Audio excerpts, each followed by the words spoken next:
தமிழகத்தில் கோடை வெப்பம் குறைந்து வருகிறது, ஆங்காங்கே மழை பெய்து வருகிறது. இது குறித்து பொதுமக்கள் தெரிவிக்கும் கருத்துக்களை பார்ப்போம்.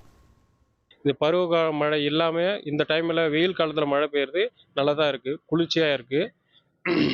இன்னும் கொஞ்சம் அதிகமா பெஞ்சதுன்னா விவசாயத்திற்கு நல்லதா இருக்கும்.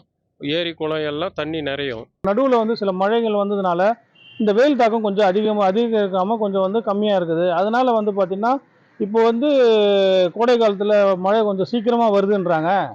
அந்த மழை வருது ரொம்ப மகிழ்ச்சியாக இருக்குது. இந்த கோடை மழை வர்றது கொஞ்சம் ஹாப்பியாக இருக்குது. அது வருதுன்னு சொல்லிட்டுருக்காங்க, என்னன்னு தெரில. இப்போ கொஞ்சம் ஸ்டார்ட் ஆகிருக்கு, கொஞ்சம் நல்லா பெட்டராக இருக்குது. அதுவும் டெலிவரி வேலை வேறு பார்த்துட்டு இருக்கேன், ரொம்ப முடியலை, கஷ்டமாக இருக்குது. இந்தமாரி பார்க் இருக்கிறதுனால கொஞ்சம் பெட்டராக தோணுது. எங்களுக்கு இந்த கோடை காலத்தில் வெப்ப தாக்க முடியாமல் இருந்தாலும் எங்களுக்கு இந்த மழை பெய்தது மிகவும் மகிழ்ச்சியாக இருக்கிறது. இந்த மழை மேலும் மழை பெய்தால் விவசாயிகளுக்கு நாங்கள் இப்போ நாற்று விட்டுருக்கிறோம், நடு நடுறதுக்கோ சேடை ஓட்டுறதுக்கோ எங்களுக்கு மிகவும் மகிழ்ச்சியாக இருக்கும்.